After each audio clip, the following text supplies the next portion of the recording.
Hello, I'm Jean-Philippe Courtois, and this is Positive Leadership, the podcast that helps you grow as an individual, as a leader, and ultimately as a global citizen. Today, I have the great pleasure of welcoming a leader who truly embodies positive leadership through culture, purpose, and innovation.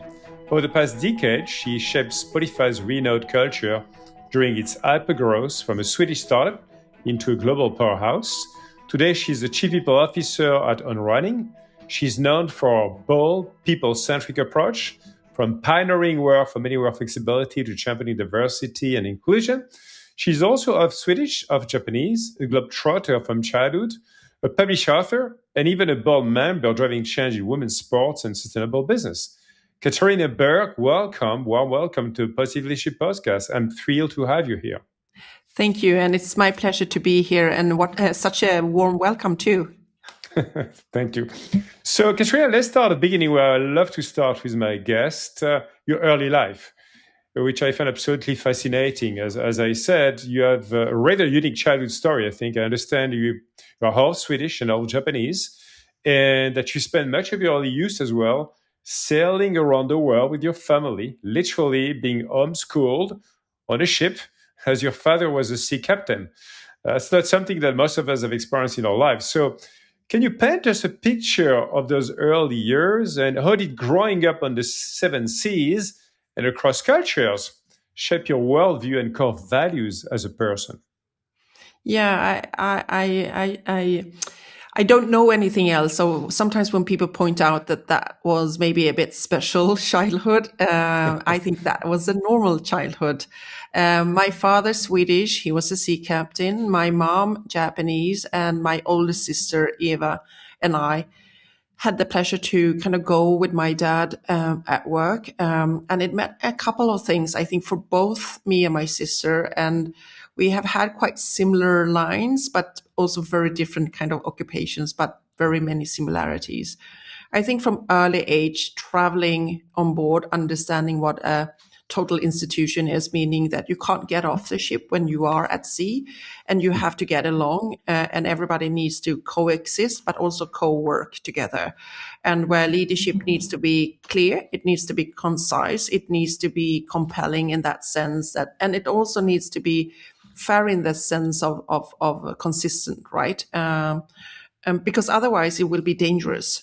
So I saw my father up close, and I don't think I realized until I started to be a leader and a manager myself that there was a lot of things that I have taken aboard and also kind of made mine, but my way, right? I'm not my father, but I think I am a bit of a product from that early age. The second thing is, it was only grown-ups on board, except for my sister. I think that also gave me a lot of respect for hard work and what that looks like for different roles and how it comes together and how it has to yield, how important the social tissue is and the social glue, even more so than when you don't go, you come into an office and then you leave. Yes. And then I think the third thing that has been affecting me and my sister to a very big degree is that we got to see so different parts of the world. Sweden can sometimes, which is our home and where we also grew up a lot, right? But it's very safe. It's very privileged. It's very many things that I think we think is good in life. But it could also put those kind of shades on where you think that that is the whole world. Yeah. To see and travel cultures, to eat and speak cultures, to actually explore and see most of the really good things in life, and also the best things in life, but also some of the real pain in people's eyes, and that not everybody is fortunate. I think that made both me and my sister to choose to work with people, but in different kind of occupations. So I think it had much more effect on me than any child growing up. I think say you're not going to be like your parents, Yes. and then you realize when you become my age that you became a mini version, but obviously you're your own personality. Yeah, that's quite fascinating. I mean, I'm curious actually to ask you another follow-up question because of that. How long did you stay on that boat with your family? I mean, what age? So from the age of 2 was the first time I think we went around the world. And back then it also shipping looked different. You stayed much longer in port and go around the world was between 6 to 12 months, right? So that's how long a journey was. That was Yeah. also how long my father was away when we were not on board. So I think that also affects you. You deal with loss in one way. You deal with being apart. You deal with communicating with somebody back in the days where it was more writing postcards and letters than actually picking up the Yes. phone or do an email or Yeah. jump The chat. on a voice or even a face Yeah. call. So I think it affected a lot, but usually a trip like that was up to a year. Wow. I think, I mean, there's obviously a kind of obvious metaphor thing about the boat, right? And you said it, I think. Staying on a boat, that means something actually versus leaving the boat. Mm-hmm. Is it something that still resonates with you today in some professional situations or personal situations? People who stay on the boat and people who leave the boat. Yeah, I think that metaphor, and even more, I think sometimes I think about it when you think about a sail, go sailing, the Yes. currency and, tailwind and, headwind and what that means. And if you need to do tax, right, and to get forward, even if the wind is not necessarily in your favor. I also think that that kind of when everything is smooth and everybody knows exactly what to do and do it at the same time, not necessarily that many words or harsh words or words of panic has to happen, but you train for that, and you train Mm. usually when the sea is not crazy, so you can deal Yeah. where it's days that are not necessarily the ones that you wish for. And I think there are many things, if you use that picture language or you use that metaphor, that's very similar to an organization, even if it's not necessarily between life and death when you go to an office. Yes. And if you bring that on board of what is the role of the leader, obviously not screaming against the wind, because then Mm. it's too late. It is Yes. actually to be very clear on what your expectations are, how you're going to do that, both in during all circumstances, and you try new things when the weather is allowing it, rather than Mm. you do all the changes or org changes or change of Yeah. guards when it's not necessarily that favorable.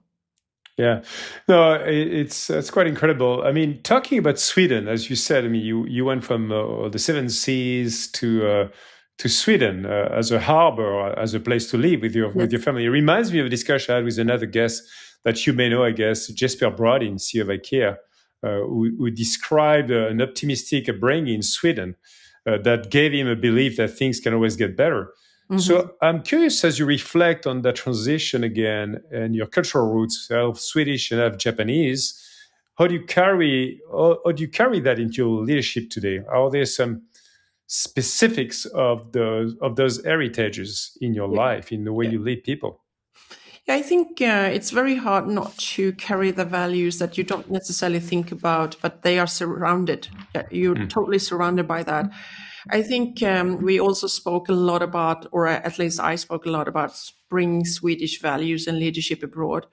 One Hmm. is very much about autonomy, trusting your people. I think that is very Mm. Swedish, and I think we saw kind of the uprise of the tech companies talking about autonomy a lot, but it's very much freedom, but it comes also with accountability or responsibility, right? Yeah. It has to be a way where you interact with each other and you have a respectful way.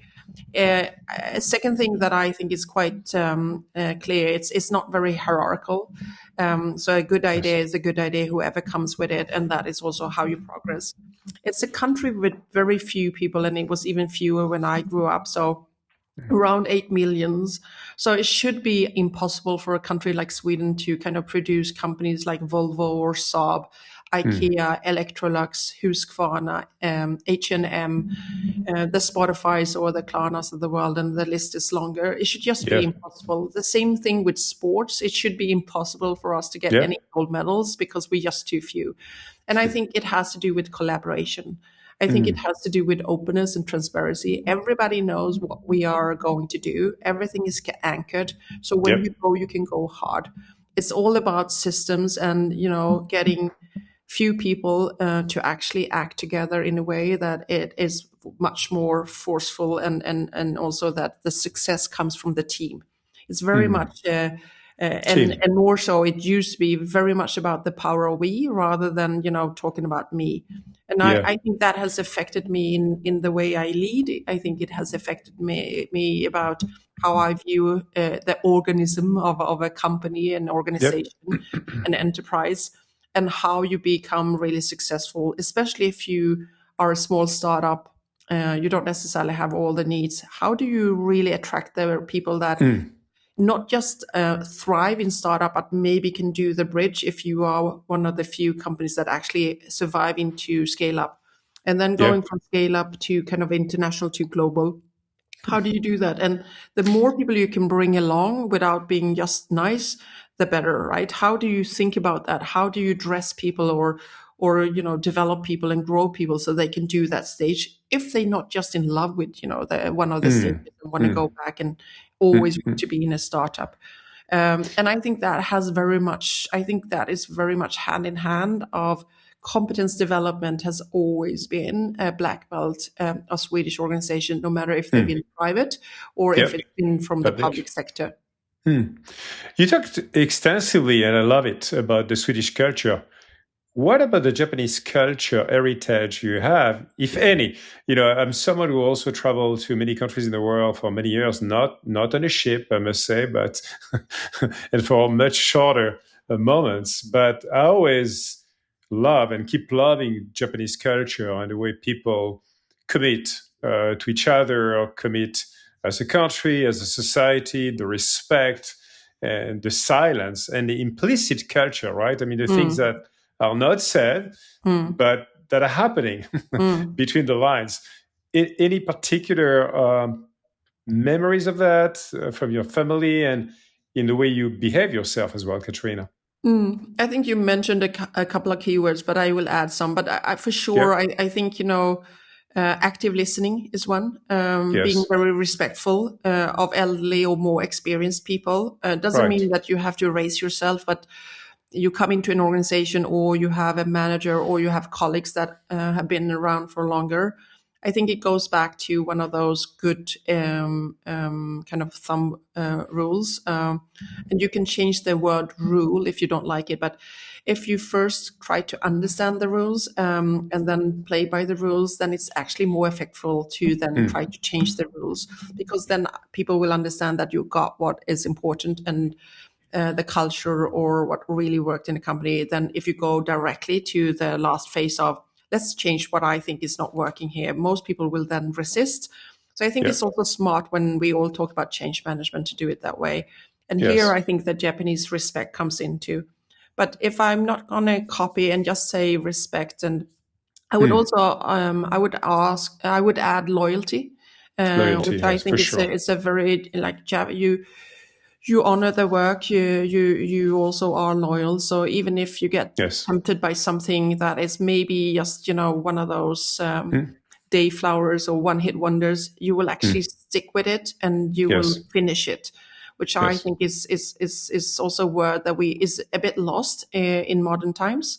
True. And then I think kind of the collective, and this is where the two culture really meet in a good way, or come together in a very good way, where it's always about the collective, right? It's Yes. about, again, the power of we, and Yeah. understanding that you play a quite small part both in history, in organizations. So you will not start to believe in the myth of you.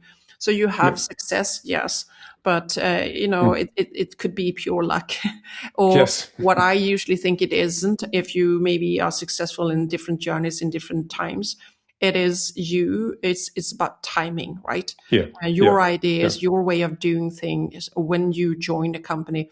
It's very much about time. But I would say loyalty, collective. Yes. I would Yes. say respect, and Yeah. also the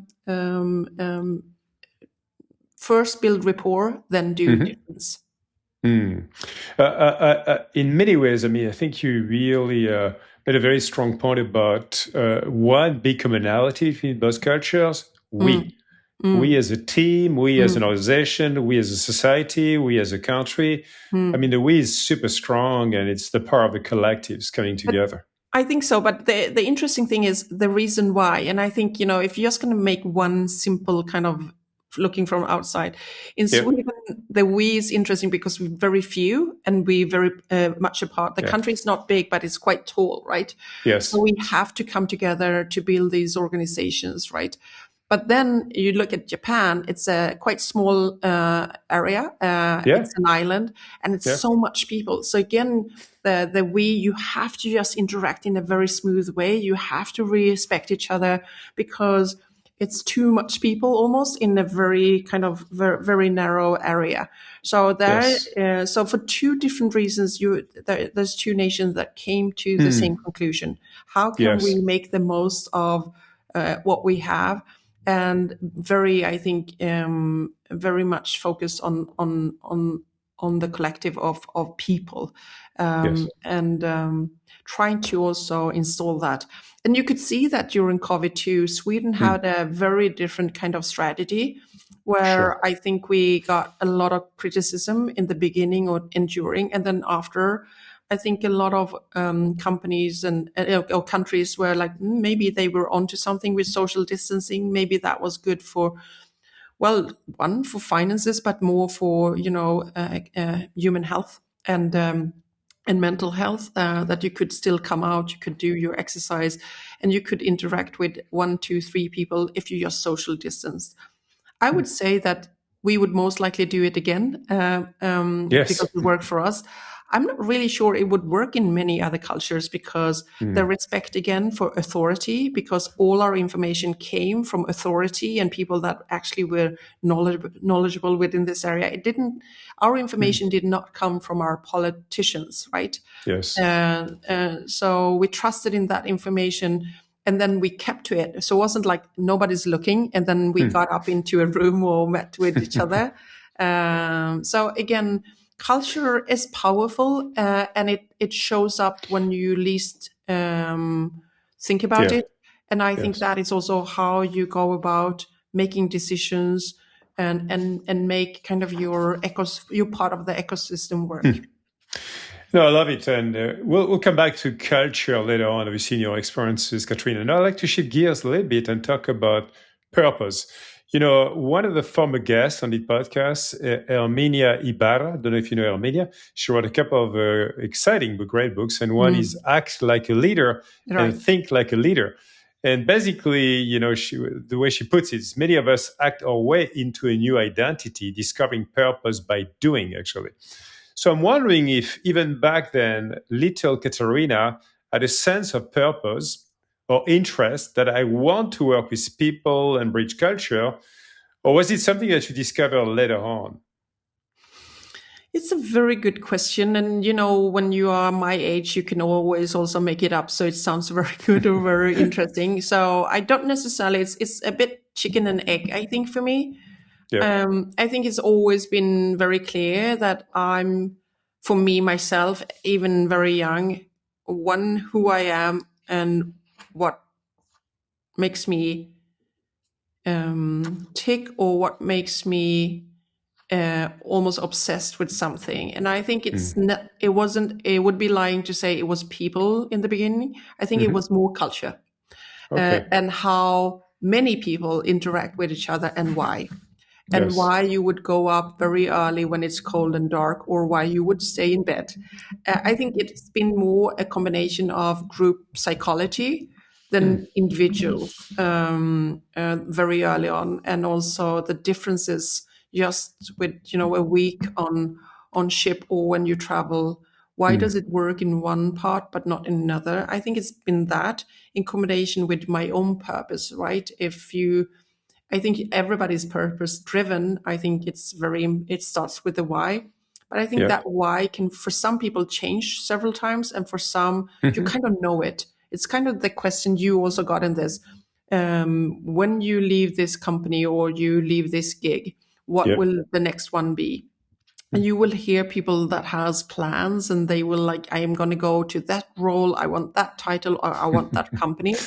And Yeah. you will hear some of us always go, I will know when I meet the people, and then they tell me about their vision and also what the purpose is, or I will already know when I read the purpose and what they're trying to achieve. And Yes. it always, when you were younger, I think the difference is when you were younger, that sounds a bit flimsical. Like you don't know, or you're not You don't know. ambitious, right? Or you don't have a plan. You need to have a plan, or you need to have objectives, or personal objectives. I think when you come into age, when you go, I made all my decisions with my inner compass, or with my stomach, or with my heart, and uh, yeah, it can take you the wrong places, but there will always be learnings, right? There will always, but I think when you only use your brain, I think you will be disappointed more times. That is one thing. And the second thing, I don't think you will have fun. And everything that is fun, you become good at, or even Yeah. great at. Yeah, it makes a lot of sense to me, Katarina. I'm spending a lot of time with youth who want to become social entrepreneurs. And one thing that they all have in common is this quest for the why all the Mm, time, all the mm, time. So, it's amazing again to see how seeds planted in childhood that you talked about can grow our life's passions. And I know you took an unusual path for someone out of high school. You went on to study behavioral sciences and human resources management at Lund University in Sweden, mm. even spending time, I think, in the US as a teen. And that's not the most typical dream for a teenager. Many would not even think about HR as a profession at 18, I think. So, what drew you to HR and psychology so early? And was there a defining moment, where you find your calling in this field?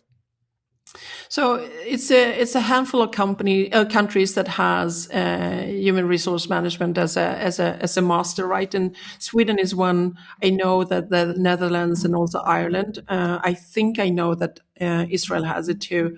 So when I was in US, I was trying to figure out what I would be when I became a grown up, and I couldn't really find. So back in the days, there were programs. So the curriculum was kind of set. Yep. Couldn't find one that I was super interested for 3.5, and then the master's, so all together 4.5 year to study. And then I came across the curriculum for human resource management, which is in Swedish called P-linjen back in the day, P for personal, right? And I liked everything except for I wasn't that thrilled that there was a lot of statistics into to it too. But then, of course, in psychology, it's a lot of statistics too. Yes. So I started, which I think is the most clever thing I ever done, because back to purpose, or back of what does your body tell you what to do? Everybody was like, shouldn't you have what I call, they didn't call it aha occupation. You know, when Yeah. you say Yeah. that I'm a doctor, and then everybody knows, but they don't know because they never been a doctor. Of Or course. you like, I'm a carpenter, And then when I said I'm a behavior scientist, or I'm going to work with HR, people like, what is that? What is that? I Aha. always had to explain, and Yes. even my parents were like, what is that? Shouldn't you be this or that? Yeah. Yeah. But I loved every day of those 4.5 years. I loved everything. Maybe I didn't love statistics because I kind Yeah. of knew where my limitations are, but I did it. I finished, and I never regretted the studies. But I had some doubts, which I now think is quite maybe cute. When I was closer to graduating, I was like, maybe I wanted to study this. Maybe I don't want to work. And Ah. my doubts were, would I even be good at it? And then I had a classmate, or that I studied with, and she said, which is obviously, then I thought it was super smart. Now it's like the obvious, but that was. It was very, very important that she said, like, why don't you just take one job? And then if you don't like it, you can always do something else. You move on. And Yeah. then I loved the work as much as I loved the studies. And later in my life, when I've been offered other types of jobs, like COO or CEO, or even HR and brand and marketing, I always stay true because I really love what I do. I always had more on my sleeve and in my span of control than just HR, and just began like that when I Yeah. became a manager for the first time. That there were other things because it made sense that everything that kind of touches the people constituents would also sit with me. And I love that too. But my first love, and then not necessarily my only love, have always been HR. And I can understand why, actually. Some of my very, very best preferred business partners in my anti-professional career, Katrina, have been actually HR leaders. Right. And this is actually something, this episode I will dedicate to some of them Yeah. when I will release it, by the way. So I recall a story from your very first job, and correct me if I don't have it right, please. I think when you joined a large Swedish company as a trainee, and almost immediately were tasked with helping managing a round of layoffs. And you were, I think, in your early 20s, and suddenly sitting across from people your father's age, obviously helping deliver life-changing news to a bunch of people. And you describe it as a sharp learning curve and said you learn how crucial it is to handle people with care, respect, and clarity during tough times. How did that baptism by fire influence how you lead through change? And did it shape your philosophy on handling crisis and treating people the right way?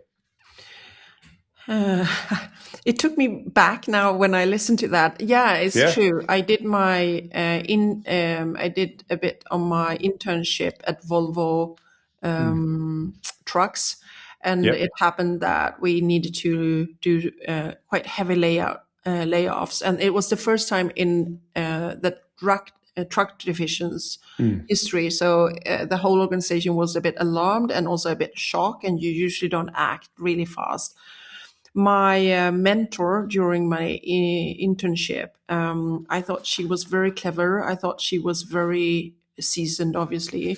She was also generous with her knowledge, and she took me under her wings before that and during that. And she said, "You should be part of this. It's going to be good learning." And she trusted me too that I would handle it. Obviously, they leaned in and gave me a bit, but I got quite big role in creating that program, having people getting ready to leave, because most of them that Yes. was asked to leave had been in the company not for 10 years, not necessarily for 20 years, but more. Wow. And to your point, they were kind of in my dad's age. Yeah. So I know one piece of advice that really stuck in my head that she said, never ever say, "I know how you feel," if they break down or start to cry or anything, or they get upset, because you don't. Of These are course. the bread feeders. They are very proud. They saw themselves work here from the start of their career to the end of their career, meaning retirement. And here we pulling the rug. So don't even try to be sympathetic in that way, because it sounds really stupid when you are 20 something and you say this. So I try to do and know the script by heart. I also understood, and the other thing she said, the clearer you are, because they're going to be in shock, Yeah. and they most likely will not listen to the full message. If you can be short, that's not being harsh. If you can be to the point, that's not unkind. And if you can tell them exactly what's not going to happen now, they might hear a couple of steps. We need to repeat that. That needs also to be in written. But just do that, and don't for a minute think that being clear is unkind. It's when you're fussy, you're unclear, when it's starting Yes. to not be nice. And they need to go out from that room and understand, so they can talk to their partner, spouse, or whatever, Yeah. and understand that it will end, what date it will end, that we will take care of them. We would, in that sense, that we will, honor our contract. They also need to know that it wasn't them. They need to understand the narrative. I kind of brought that with me, and also understanding that no matter if you understand that it's not you, it's not that you're being let go for something you did or not do. Personally. Yeah. You're still going to be in shock. You're still going to go, your brain going to go, how do I pay my rent? How do I care for my Yeah. children? How do you do whatever that is very important to you? And you're going to be afraid. And here, being, soft and soft spoken will not help. They need to Yeah. go through the change curve. They need to get shocked. They need to be Yes. scared. They need to be upset and angry. And you, as an organization, even if you are an individual, you just have to take that and wait for all these, but to come back with the same message and try to help them. What was fortunate in that project was that we Yeah. had some money and we also had the commitment of the company. So we could actually try to ease them out and also To prepare them support them. Yeah. for another Yeah. career because they had one for the longest time. Well, that's a pretty challenging lesson to absorb so early in careers, right? And your actions and words really matter in HR, as you've said, I think. What I find really interesting is that you did not exactly choose an easy, comfortable path right after that. I think you became something of a transformation specialist, and we'll discuss more of that. Over the years, you went from oil and gas to media, to telecom, to banking, to retail, before eventually landing in tech. And to me, this is all about embracing risk and breaking conventions. So can you tell us about that pattern? And how did you basically keep switching, right, between industries and such different worlds, and all that made you, I believe, a stronger leader or a change agent? Yeah, again, I could sit here and say that that was by design or per design. It wasn't. The first change from one industry to another that was quite kind of wild and 180-degree was more by almost like accident or coincidence. But then I realized something when I had done that I couldn't really become a blue copy of myself. I couldn't really do exactly what I had done in the car industry when I went to oil, even if both are kind of heavy industries. It was different kind of engineers. It was a different mindset. It was a totally different business. And I believe that if you're going to be really good at HR, obviously you need to have good HR acumen.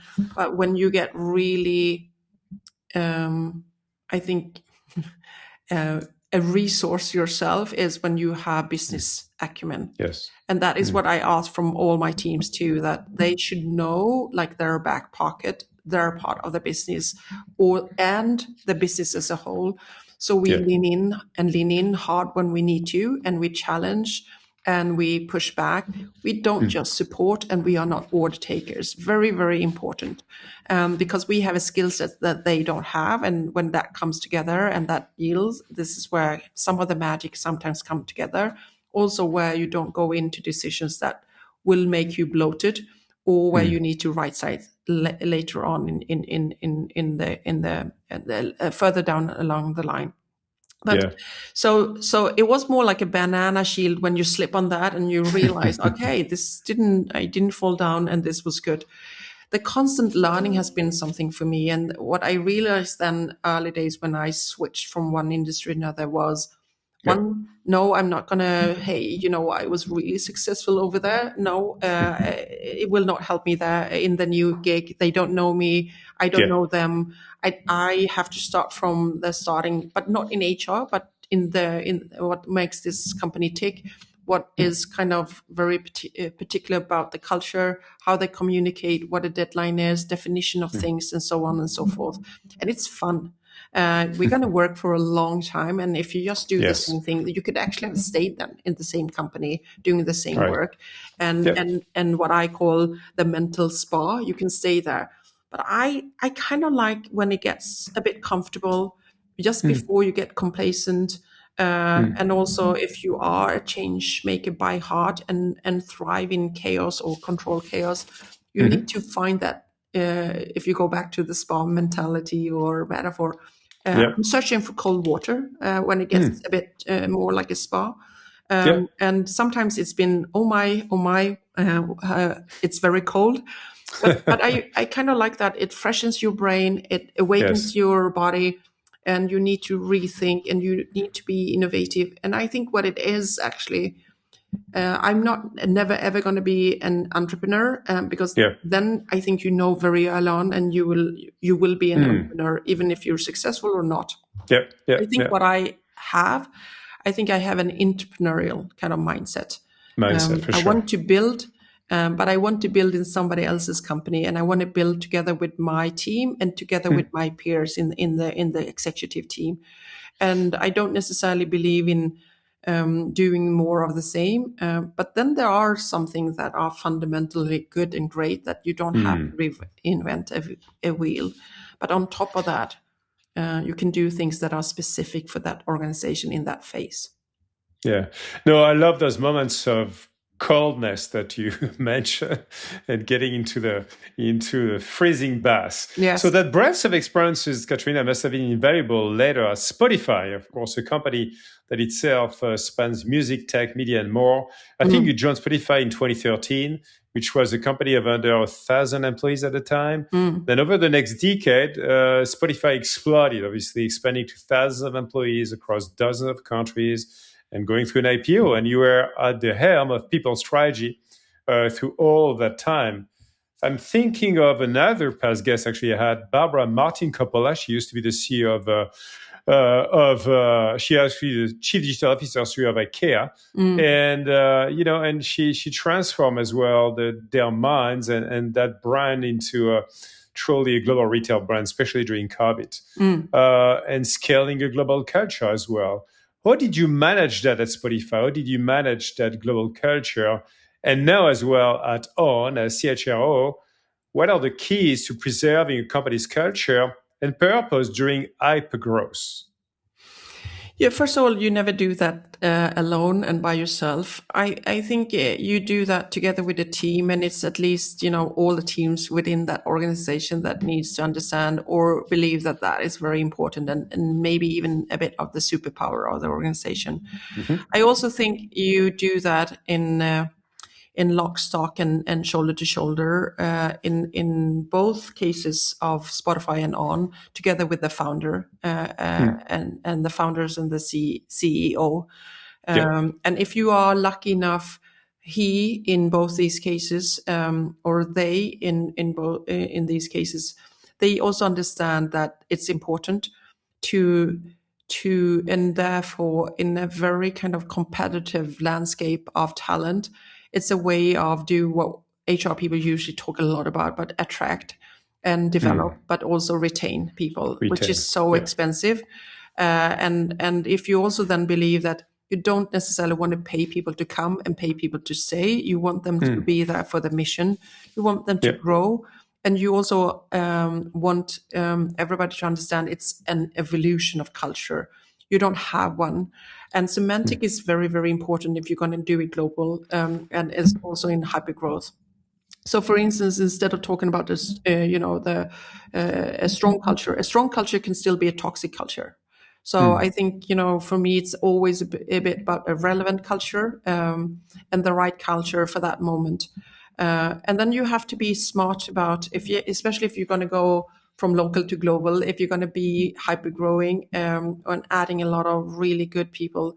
You don't want to talk about the good old days until hell freezes over, because all the new joiners would go, we don't matter. Yeah. And you also then imply that we will go back rather than go forward. So it can't be so much about, but it needs to be enough so the people that were there and built everything and that are still in the organization for stability and maintenance and all that, that they feel that they matter a lot. And what we built was Yes. good. And we all stand on the shoulders of these people that went first and were the pioneers. Then you also want the new joiners to understand that the people are the culture and the culture are the people. So with you joining, we're gonna change, we're gonna grow, we're gonna go in directions, but Yeah. there are things that are core. And then you find patterns, you find systems, you find a way to communicate and rehit, and remind. But you also Yes. you dare to pressure test the culture, so it evolves. You also should dare to bring everybody in and give them a voice and ask what is important for you. If you dare to be value driven, what are the things you want to see? How do we communicate? How do we show up for each other? And vice versa. What don't you want to see, and how do we not Yes. communicate, and how do we not act amongst each other? And then by doing that, very much what I call inside out rather than top down or upside Yes. up down up. Yeah. I think you get a power from inside out. Everybody knows, and it's not going to be a poster. It's not going to be a T-shirt. It's going to be something that we all created together. where we are ambitious, and yes, not everybody can live up to all the values every day, but it's something we aspire to. And when we are there and we have arrived, then we pressure test and then we set new values. But it shouldn't come from an agency. It shouldn't come from the few in a leadership group. So what I think it takes, and what you should really need to be conscious, is that when everybody gets on board, it's not going to be what we call in Sweden, the confession of the lips. So by giving everybody a voice, you're also democratizing kind of what is the playbook for everybody here.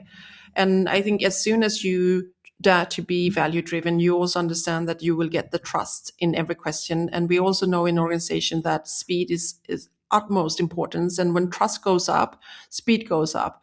And when trust goes down, speed goes down.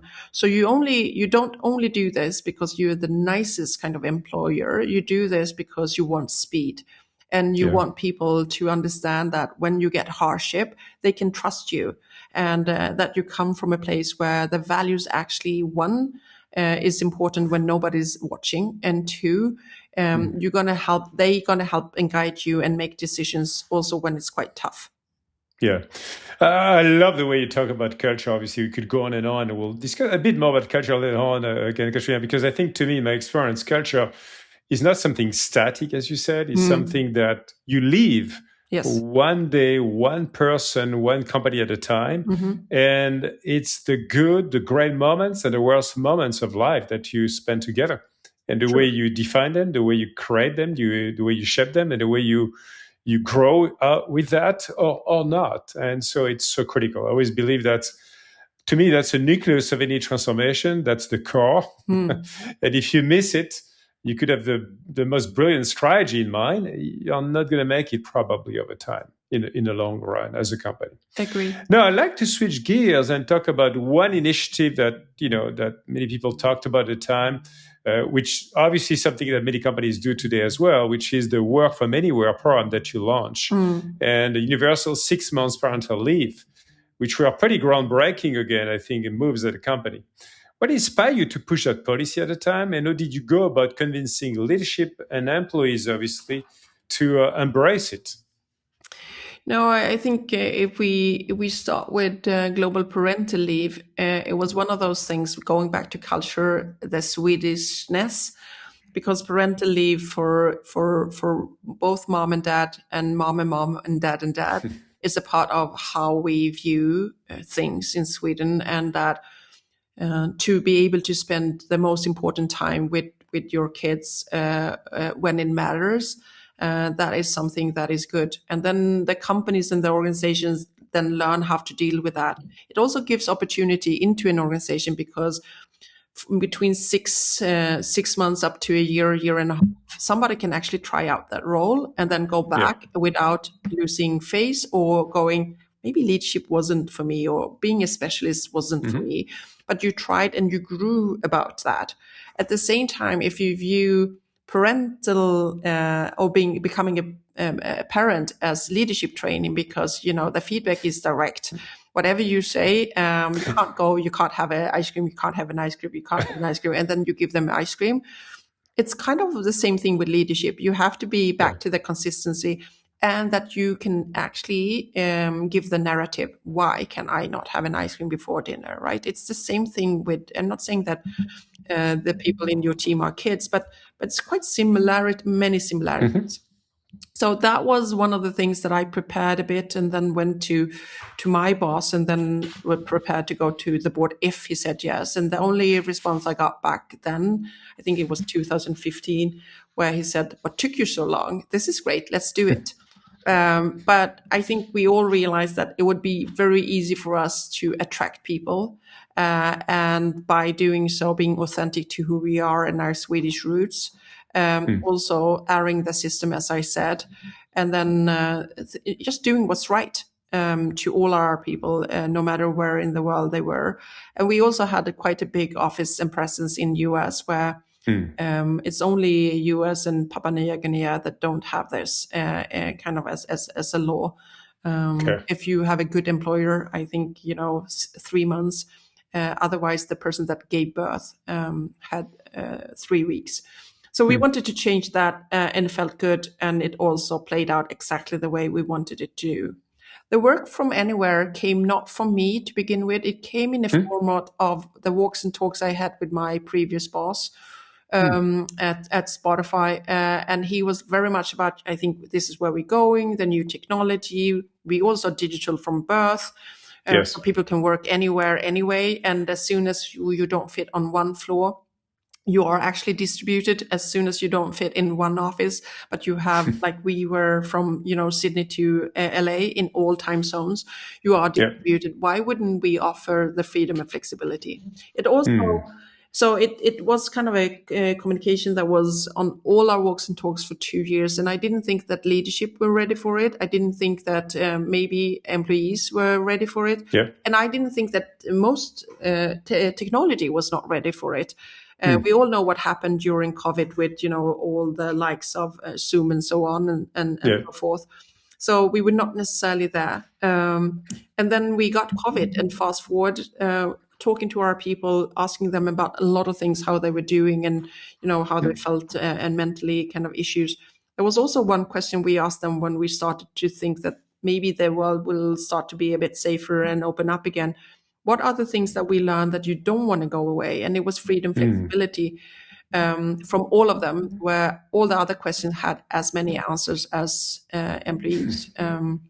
So it was a bit more creating a program around that. Yeah. The notion that work is something you do and not a place you come into, in a place like when you are 100% digital, and to where you have, again, I guess the Swedishness of having a dialogue with your people and they saying freedom and flexibility, and then also have a very kind of visionary CEO and founders thinking that this will be good. So I think all of that came together, All of that. and then we created a program. And if you fast forward that in a very crisp way, Katarina, if you don't mind, when you think about remote work today in 2025, almost 2026 actually now, when the episode will be released, what does it mean to you to effectively provide remote work to employees? Because we've seen so many testimonials of companies who are, an employee is not happy about the deal between some days at home, some days at work, not connecting with real people. What is your takeaway from that today? I think what we have learned in our company and also others, if you really read the studies, people want that freedom and flexibility. They also really need the interaction with other people.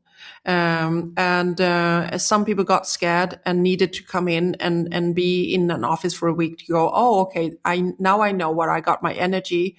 The thing that happens when we look each other in the eye and also when people are onboarded, especially the generations that came directly from university and college, you don't know what you don't know. So there's many good things to be said of coming into an office the way that we came to the farm, the same way we came to the factory, and the same way that we learned to come into the office. So getting rid of it 100%, I don't think it makes sense. And we see a lot of people suffering, and the quick fix is, the core weeks or, the anchoring days that we see, planning, creativity, strategy. Usually it's better to get into a room. And now I add on, I think the problem when a lot of companies started to do this, you could hear all the banks, you could hear kind of big pharma like, no, we want you to come back into the office. Again, I don't think either or is a problem. I think it is this, you have to tell why. And when people understand or feel or get the notion or fill in the blanks themselves and they come to the conclusion it's control, then I don't think the new generation, but not the old generation, don't want it either. Like, you controlling me, you're not trusting me. That's not a good feeling. And I don't want to be told, right? Like my dad's generation would like, I'm going to tell you, it's right. That's our contract. But I think it's the control. So for instance, I now find myself in a company where it makes sense that we are most of the week in the office because you're going to touch a shoe, you're going to touch a fabric, you're going to create something that is a physical thing, right? It's not a digital product. And then when you understand that and you apply or you are in a company, it's not about control. It is coming together and talk about innovation. It's coming together and talk about design. It's actually about physically designing something. And if you are working with the majority of these people, then of course you will be where they are. And it's not somebody telling you, that's where your work is, right? Yeah. And I And you think feel this the is need. where most of the companies have to think about, even if you're 100% digital, even if you have like a work from anywhere, you have a Yeah. distributed kind of, you still need to bring people together. Yes. Wonderful. So before we move on from your Spotify chapter, very last question, Spotify, Katarina, I wonder if you have a favorite anecdote that exemplifies what you consider your proudest change leadership moment, and maybe something that the listeners have not heard from you yet, because I know you talked extensively about the Spotify era. No, but I think it's fair to say that I always thought it was strange for people that left Spotify that they would keep speaking about Spotify, because I never worked in a company that changes so fast. Everything from org setup to kind of ways of working, but also the product itself and the platform. So if you would ask me, and you didn't, I know, what is it and what's working and what's Spotify like? I think my correct answer and very sober answer is I have no clue. I don't work there since more than 6 months ago, Yes. and most likely Yes. everything has changed. And it's not my Of job, course. Yeah. out of respect of what they do. But my proudest moment from those 12 years that I haven't spoken to, I think the proudest moment is that I did something that I'd never done before. I actually stayed over the end part of a startup into the two phases of scale up, us maturing and then becoming a great business. My Yeah. typical role and my kind of impatientness usually have me then leave when you are end of phase one or phase two of a scale Yeah. up. I'm very much into kind of that chaos. I'm very much Yeah. into what do we go from here, and where it's a bit of management by band-aid and duct tape, and kind of really like that and bring order into that, not too much either. And here in dialogue with Daniel, my boss, and he's like, we should do these 5 stints together. I'm super happy, I'm super proud that I did that, not because I wanted out, because I think that's been my MO, right? That I leave when most things are in place. And here I got Yeah. the chance to also feel the success and the commercial kind of success of the company before I left. Super clear. Super clear. Katrina, one thing I admired a lot about you is how you articulate, you are and passionate you are about purpose. Again, we briefly discussed that early on. And it's something I like us to delve more into. So, first, I think it's something you did an incredible job when it comes to setting expectation for leaders, with the creation of leadership principles, such as I think what was called the Leadership Pact, the Manager SLA at Spotify, and it spelled out principles for managers. Essentially, your leaders should behave to uphold trust and drive the culture. So how did you or how do you keep doing, creating that actually today, in the job you have? And can you talk about how you ensure that every manager and every employee, I guess, understand this is how we lead, this is what we stand for, and why that matters? Yeah, I'm very excited when I joined on that one culture might be even more of an obsession here. We talk about spirits, having kind of the connectivity to athletes here. So Yes? the spirits instead of values. And then when I joined, it was kind of time to one pressure test the leadership principles that we had here. And they were very open for me to like, hey, we should bring in more voices and not just have either the executive team or even the leadership team within L&D to create Yep. them, or a handful of leaders. So we did that exercise a bit trickle down. We did it one workshop with the ELB, the executive team here, and then we went to the yearly global culture and strategy Yep. meeting, where we were a bit more than 130 people, did the same exercise, and then you trickle it down. Then, of course, you have a lot of text of what it should be, but the guidance was this, more or less. We will not leave our spirits. They will be the foundation. We have our vision. We have our mission. What should be the leadership criteria? Because we ask more our leaders. How will they be set up for success today and tomorrow? and how do we want them to show up. And then the other thing was, we will recruit our leaders internally and externally with the help and with the use of these principles. We will also develop and grow our people. And so we will design our trainings accordingly. We will also evaluate how much of that behavior and the traits and the principle that show up. And sometimes, yes, we will also redeploy, which doesn't have to be up or out. It could be you are actually an IC or an expert. So by doing so, and back to from inside to out, talk about how they will be used and why we need them. You get people to lean in, and you will not get like very few people, and then the rest go like, why do we need them, or how do we use them, or is that fair? The hard work is actually then to condense it, right? And then that everybody that was part and invested in their time recognize, okay, these are the principles. I was actually part of putting this together. But we came down sorry, Katarina, would you mind actually sharing those leadership principles? Can you share them? I will not do that. What they are? You will not do that. But not because they are secret. It's because we are in the midst of kind of needling them right now. And I think we are down to the 4 or 5 even that we're going to use. We are trying them into the design of our new leadership program and see how it pans out when you start to do kind of workshops and also dilemmas and work. And then we will go back, and then we will introduce them to the organization. So it would be strange to say them here first when we haven't. So that is an ongoing work. But we think we come in January, it's all set. But it needed time from this spring to now. Yeah, no, fully understand. By the way, something I can relate to at Microsoft when we led the big transformation of the company from software to cloud about 8 years ago. We sat in Adela, Kathleen Hogan, that you may know, I'm sure, former CHRO of Microsoft. We embrace kind of a 3-pronged leadership set of principles. One is bring clarity. Then number 2 is actually drive a positive energy. I'm adding positive personally to energy. And number 3 is deliver success. Right. And that helped us a lot, actually, getting that clarity across our leaders.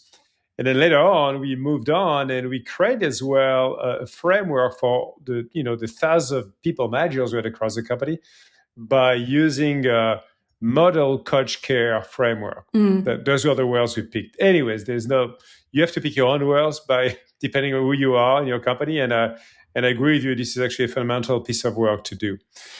No, please. No, but I also think Microsoft is a good example, and I think that era with Kathleen and also obviously Satya. I think everybody understood that was also a bit powerful of the transition and also the change management. So for anybody that is kind of scratching their head and thinking, isn't that time consuming, or why would you have leadership criteria, and why would you have values, and why would you dare to be trust based? I think, you look at that big organization or a smaller organization like On, it's super powerful. It's very helpful. It brings, that alignment and commitment. Yes.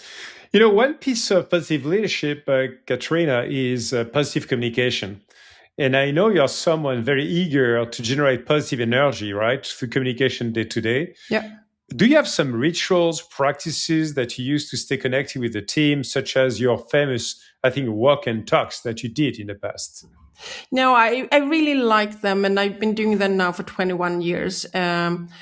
Can you elaborate on what it is actually? Because so the listeners might not know actually what is it. So everybody, I think, know that walking, then, your title and who is who kind of disappears because you walk alongside each other, especially if you're also not going on flat ground, right? It actually is you do the huffing and puffing, and you need to have the conversation going.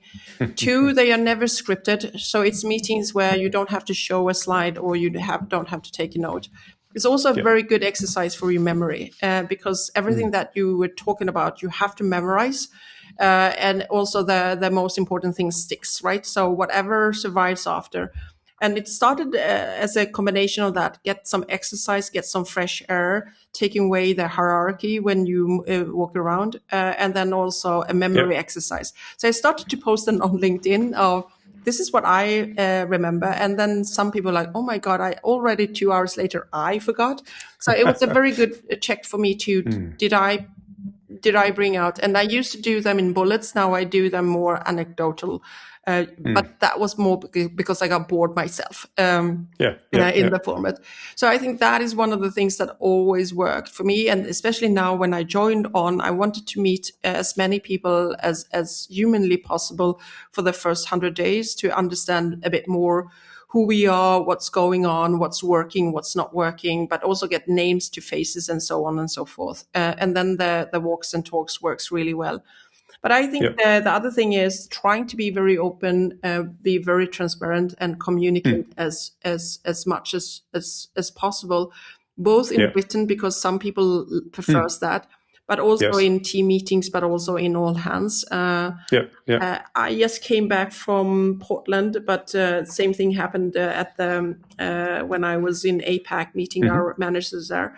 Open up for AMAs where they can actually ask me anything. People are usually, I mean, there are tricky conversations, they should be. There are curveball questions, they should be.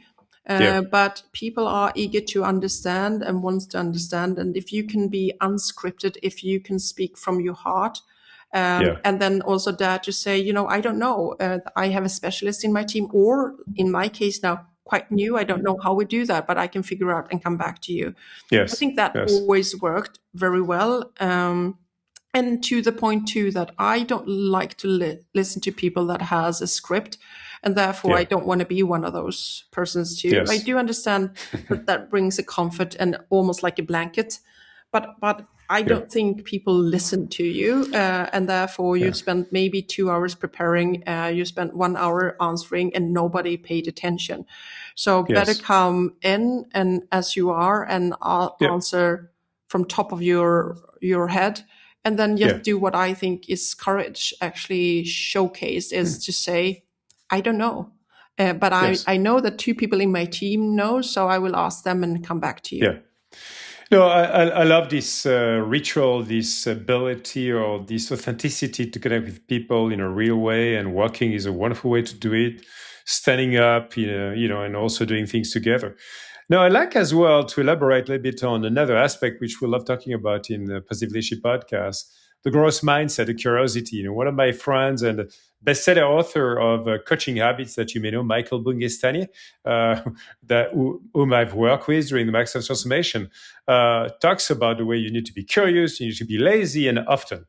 So I'd love to ask you, Katarina, the way you found that asking questions and showing curiosity work better than giving instructions, which seems obvious, but doesn't mean that most people do it. No, very true. And I think it's one of the best hidden kind of gems or secrets, that using active listening or asking questions, kind of using more pull than push, actually will get you to a common kind of view or a decision much faster than if you impose your ideas. And also, then of course you need to be assertive sometimes. That's part of leadership too. But I think you need to know all the tools in the toolbox if you want to be successful in that way. I think it's 2 things. I usually being positive has been and happy has been looked at as you're not necessarily as strategic and smart. I think there's nothing as brave as when everybody thinks it's going to be doom and gloom. I mean, for you to come with one of those visions again, or say, or state, or here comes COVID, we don't know anything about it, but everybody will die. I don't think that is leadership, to be honest. I think that is the simple way out. It's you adding one more voice into all the other, negative voices. That's not brave. It's not courageous. It's not a vision. It's not helping people. So I'm not saying that you should be naive, but being positive for me is a strength. And when people can point out the weakest link, everybody can do that, especially the team that is working on that. Obviously, they know where it is. For somebody then to come from the left, right, going like, that is not working or that is not perfect, you kind of know, and it demotivates people. let the team work with it. If the whole team is daft, you have a different problem, you have a different solution. Yes. But very Yes. seldom that is the case, right? So for you to Yeah. bring that in, and the other thing is to stay passionate, curious. Learning, it's all about learning. And yes, Yeah. sometimes you might get tired, but I don't think you get tired from learning. I think you might get tired because you don't understand why you have to relearn.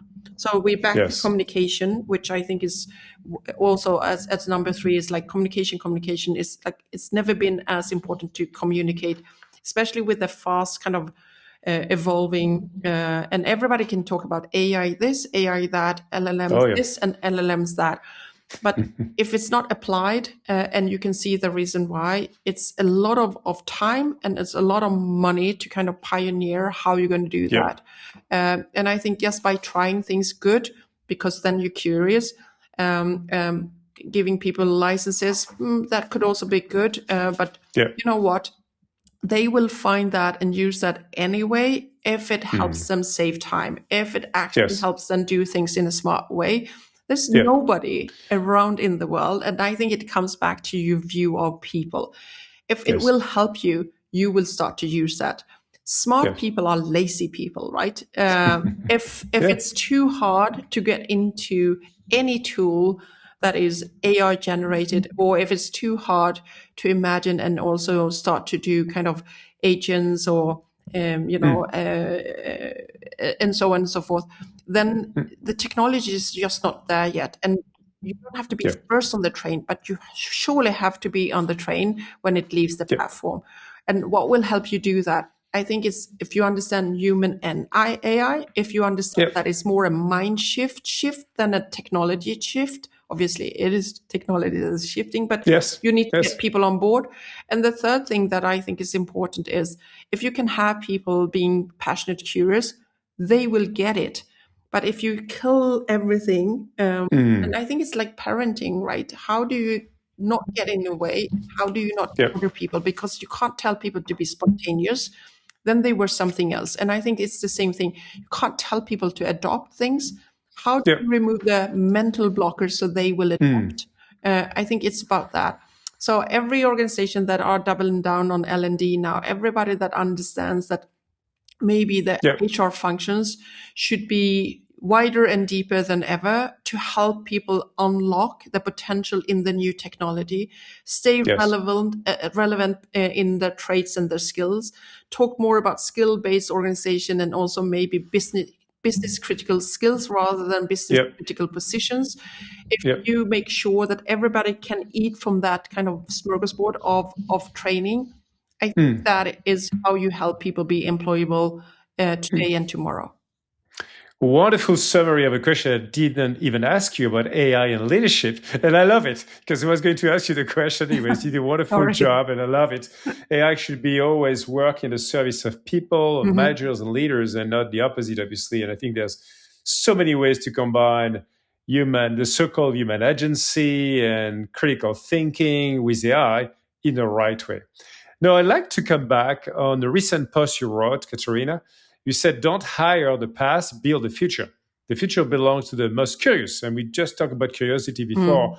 And I love that line. And that's a big shift from the way many companies still recruit, right? They look for a perfect CV that proves someone has already done the job instead of asking, can this person grow with us and help us stretch our culture Yeah. and achieve more? And so, from your perspective, what does it practically look like to hire for curiosity and culture rather than just the past achievements? And what is your recipe for hiring the best talents at On today, Katarina? No, I think there's so many good questions in that to unpack. But I think, when you go for perfect, then you have to define what perfect is. If you go with super seasoned and they should bring everything in from day one, understand that institutional knowledge is as important and culture fit and culture add-on, depending, what you're looking at. Is as important as been there, done that, and bought the T-shirt. And the most people that has been there, done that, and bought the T-shirt, they're also quite tired. They Yep. also could be borderline full of themselves, and this is the way Yep. to do this, and this Yep. is the only way to do it. And then I think when you look for those specific perfect people, collaboration might not be on number one, and curiosity should not be. But I didn't write that because it's either or. I think it's both and. So you need Yes. to have experienced people. You need to have people that have can be what I call the tentpole hires, right? So they can elevate all the people that were hired on potential. And that means that they will peak earlier because they have somebody that coaches them and mentors them, sometimes also really, challenge them in their growth. And I think that mix is important. So I had a couple of people that are maybe my age, we're reaching our going, what does that mean? No, it doesn't.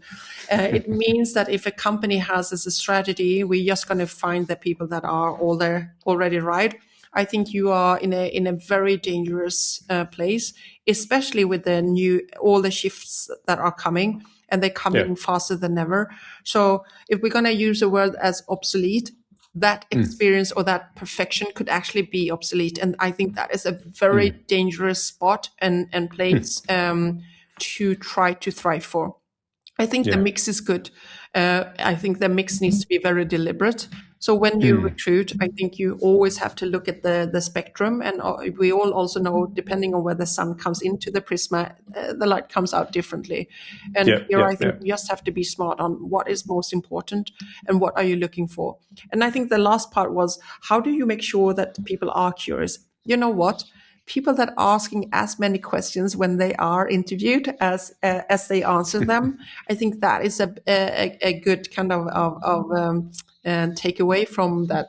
Here are people that wants to actually learn and understand. Yes. The other thing is, I think, it depends on how you show up. It could also actually, if you look back on a CV, if it's not the first job, you can actually see a couple of reasons why people did not go from one bank to another, to a third, to a fourth, but they actually took kind of the long road home, and obviously try to pick up different things. And then back to the answers, right? And if you are a company that are also doing some tests, it actually, you put that together. And I think curiosity is one of the traits that is easier to find than some of the traits that we used to talk about in the past. That was very important. And you're like, how on earth will you find that? Yes.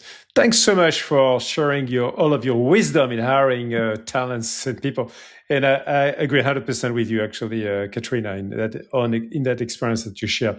Now, I'd like to explore things that you do beyond your professional life, because you stepped out into some other fields to support positive change. One that stands out is your involvement in women's football. Actually, as we discussed, I think you're on the board of Elite Football DAM, EFD, the body for Sweden's elite women's leagues. So I'd love to hear what motivated you to take on that role, because you have an incredible busy career. So why adding women's sports to your portfolio, and what kind of a mission do you have with that organization? I think it's a combination. I played a lot of handball, so I didn't play football myself. In Sweden, it's very much built on non-profit, and most people, including the trainers and coaches and all that jazz, does that for non-profit. And I think the system per se is maybe, or the society is not eroding, because that's a hard word, and that sounds, but it might is one of those areas where what took us here in especially sports in Sweden might not take us to the next level. So to see what we could do. The second thing is a bit more boring reason, but it's very true. Money comes into play, no matter if you talk about kids or you talk about elite, and it's getting more and more commercial. And a lot of people that has been engaged, and the great people why we've been having so much success, in the depth and also in the width of sports in Sweden, don't have a commercial background, or were not recruited into these organizations or boards due to that. It's actually been maybe almost frowned upon. And when I got the question, I had four questions myself, and I really like the answers of what we need to kind of professionalize a bit. We need to bring in more money so more people can do this. And the second thing is that is not talked about that much. If kids have and young people have something meaningful to go to, back to the purpose, they will not Yeah. do other things that are not necessarily all good for them. It's also a very good kind of a tool for integration, with a lot of new Swedish immigrants coming to Sweden, Right. Yeah. where you will be part of something that is bigger than yourself. It will also help with language and integration. It also is part of democratization, because a lot of people that Yeah. might not necessarily be top 1, 2, 3, 10 in academia, sometimes they are very good in sports. I'm not saying that you can't be both in good in Yeah. both, Yeah. but Yeah. Yeah. we also have a lot of data points. So Yeah. it felt very meaningful to do something and be a very, very small part of something that I think is important, that helps a lot of things that you are discussing in societies anyway, everything from integration and to democratization, but also football is the biggest sport in the world. Yes. And therefore, even if you can't afford the best shoes or, buy a professional, football, you could always go out, between breaks in school or, with your neighbor kids and kick something. And Yes. everybody understands the rules more or less. So if we can help keep kind of every kid, and then with obesitas in the world and people being in front, especially young people being in front of computers and gaming and all that, good. I'm not against that.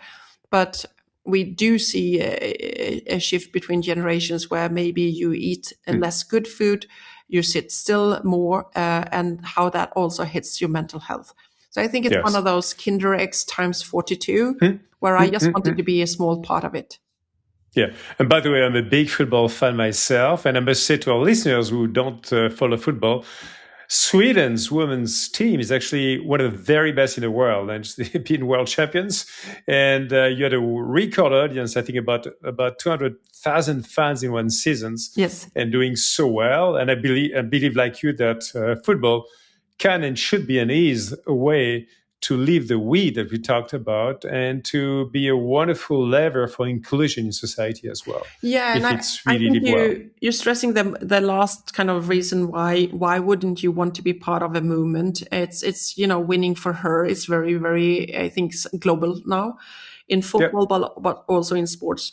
And for all investors, all sports rights, and all sponsors, I mean, in many ways, why put a lot of money into men's sports, where you can't really diversify yourself, you can't really prolong your diversity, equity, inclusion, and belonging kind of strategy in a company, if you do that. But on the women's field, my oh my, there's so much to do. There's so much to do, and there's so much white space, and you can put your logo, and it's not going to be amongst like 25 others on a small jersey. It's going to be your logotype on that. So I think there is a lot of cool things. And then, as you mentioned, the female or the women's football team, national team in Sweden is actually the most in every kind of Yeah. election right now. It's the most beloved team too, and they're doing really Wow. well, and Wow. and we love to love them. So before I get into the last couple of final questions, another involvement you have, I think, is the CHRO of the table investor AB, Katarina, if I'm not mistaken, which is a very different kind of broader impact, shaping the future of major companies and even industry through governance. Investors AB mission for listeners really speak to me. Building strong and sustainable businesses for people and society. It's essentially positive leadership at a macro scale.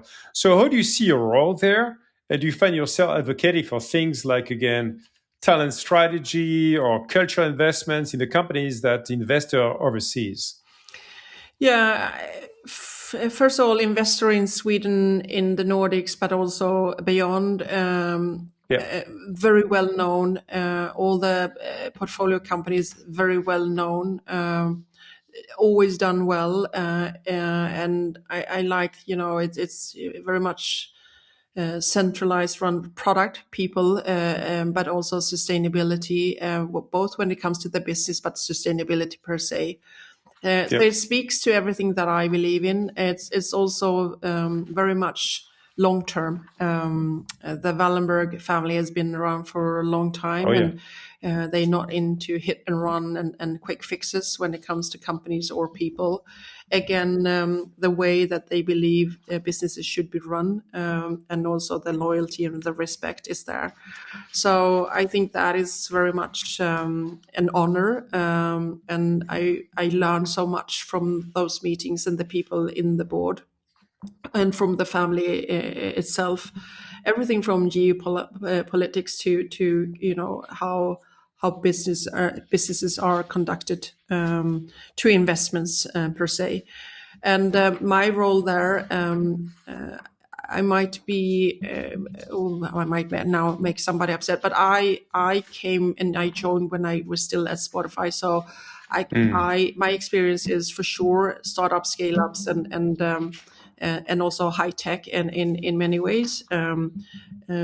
I think also with the change management, and how to get everybody involved, and where you need to do bigger changes in ways of working. I think Yes. those were a couple of things. And I might also be at the younger side in that board, which I smile now when I'm saying, because in most other boards and also work, I might be on the older side. So I think they've been very kind of thorough of how they put the team together, and you should ask maybe them more what I bring, and what. But those Yeah. are my guesses of what they were looking for, to have somebody coming from those types of industries that I've been Yes. most recently, and also where I'm now at On. And such a, as I said, such an honor, but also back to being curious and that constant learning. It gives me Yeah. opportunity to hopefully also bring something to table. But I, for sure, every time I step away, have learned something. Wonderful to see you again, your commitments beyond again your profession on a daily basis. Now, zooming out Mhm. for the final couple of questions, I promise. Looking at the global picture, you've led teams across continents. You yourself have an international background, of course.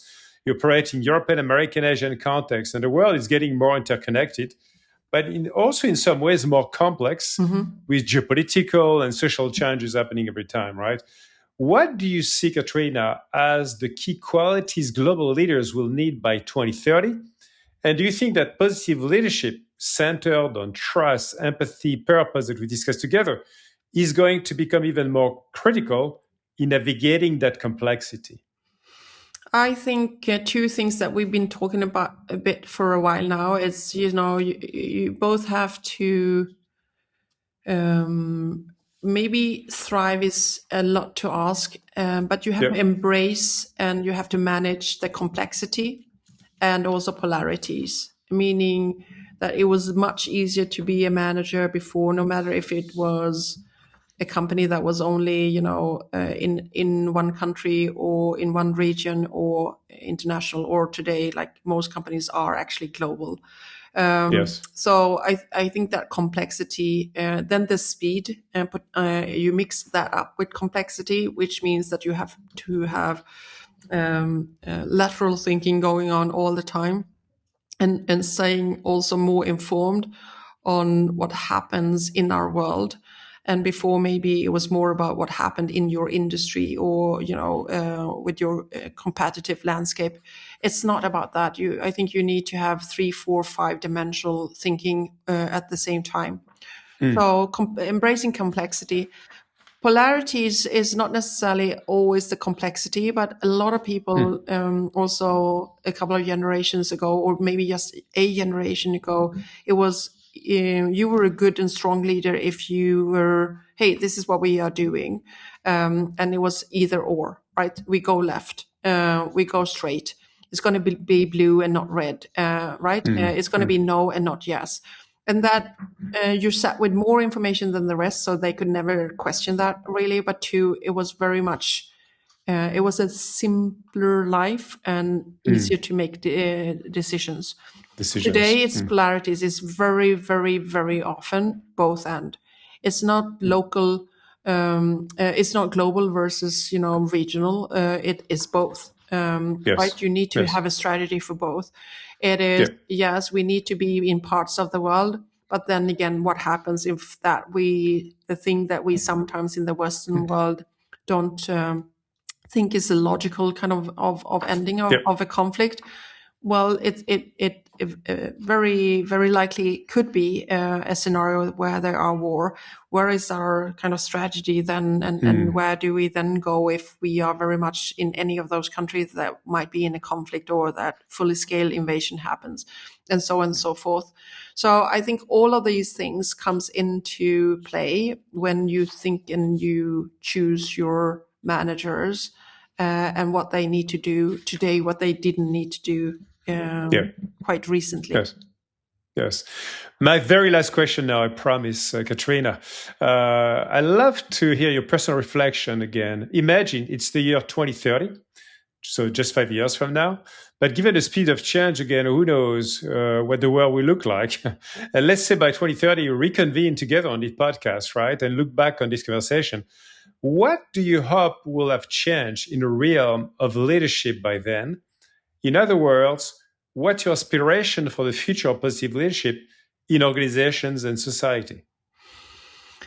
So I both hope, but it's also a bit of my guess.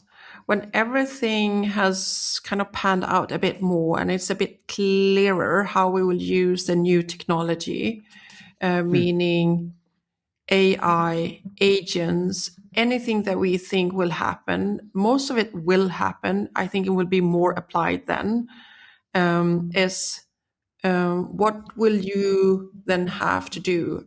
I think we will have less technical, and I mean finance also, or commercial, or product or tech leadership. I think you will have leaders that are actually leaders. So bring that human back into leadership next to all that technology. I think that is what I hope. I think that is what's going to happen, because if you're going to have a more techie society, a bit more techie organization set up, and then also led by technocrats, I think that's going to be not necessarily a good combination for humanity, for the world, and for companies and for employees. So I think you will see a bit more people maybe, and I'm retired by then, but I think you will see more maybe good strategic HR leaders leading companies with all that technology, and obviously have a very strong tech organization within that, led by people that actually know technology. But I think that's what I foresee happening. Well, thanks so much, Katarina, for ending with a positive note and a note of optimism. You know, if I may paraphrase your advice, that I mean, not just during this interview, but all along your podcast and other interviews, I think dare to be bold, lead with your heart, and always lift others as you rise. And it's been a wonderful discussion from childhood and the high seas to transforming workplace across the globe. And I'm sure listeners walked away being inspired. I'm sure that many of them would love to have a walk with you on a mountain somewhere in Switzerland, maybe, or somewhere else in Sweden. Thank you so much, Katarina Berg, again, for your stories, wisdom, and positive leadership podcast. For listeners, thanks so much again for tuning in. I hope you love the episode. If that's okay, please leave us 5 stars rating. Don't hesitate. Tell your friends. And we'll be back soon on the next episode. In the meantime, take care of yourself. Thank you so much. Thank you.